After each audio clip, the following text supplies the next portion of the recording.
কখনো কি এটা ভেবে দেখেছেন, যুদ্ধ হচ্ছে সেই সুদূর মধ্যপ্রাচ্যে, অথচ তার উত্তাপ এসে আছড়ে পড়ছে আপনার আমার ঘরে, রান্নার চুলায় কিংবা যানবাহনে। হয়তো ভাবতেছেন, তেল, চিনি বা গ্যাসের দাম বাড়ার সাথে দূরবর্তী কোনো স্থানের কামানের খোলার সাথে কী বা সম্পর্ক।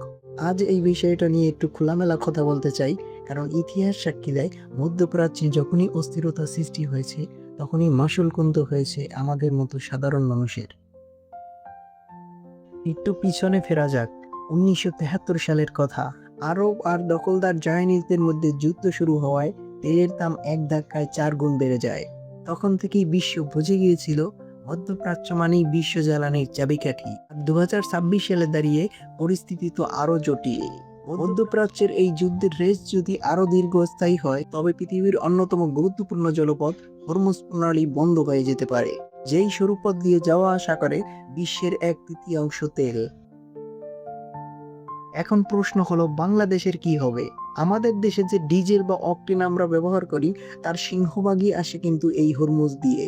যদি এই সাপ্লাই চেইন কোনো কারণে ভেঙে পড়ে, তবে তেলের দাম যে কোথায় গিয়ে থামবে তা উপরালাই ভালো জানে। ঘটা করে তেল মেটে তো অনেকেই অনেক বড় পজিশনও পেয়ে যাচ্ছে। সংশ্লিষ্টরা যদি এই সব তেলবাজ প্রোডাক্টগুলোকে ধরে তাদের থেকে সম্পূর্ণ তেল বের করে আনতে পারত, তবে আমার বিশ্বাস বাংলাদেশে কখনো তেলের অভাব হতো না। যাই হোক, এবার মূল কথায় আসি। তেলের দাম বাড়লে আসলে আমাদের দৈনন্দিন জীবনে কি বা প্রভাব পড়তে পারে? আপনাদের একটা সমীকরণ দেখাই। তেলের দাম বাড়া মানে হলো পরিবহন খরচ বৃদ্ধি পাওয়া। ফলে বাজারে যে চাল, ডাল, সবজি ট্রাকে করে আসে, তার পরিবহন খরচও বৃদ্ধি পাবে। ফলে এইসব পণ্যগুলোর দামও কিন্তু বাড়বে। তার মানে যুদ্ধ হচ্ছে ইরান আমেরিকার, কিন্তু পকেট খালি হচ্ছে আপনার আমার। এটা কি বলে গ্লোবাল ইকোনমিক চেইন। আমাদের সকলের আসলে বোঝা উচিত, বর্তমান বিশ্ব যে একে অপরের উপর কতটা নির্ভরশীল। তবুও আমাদের জ্বালানি নিরাপত্তা নিয়েও এখন থেকেই কি বিকল্প কিছু ভাবা উচিত নয়?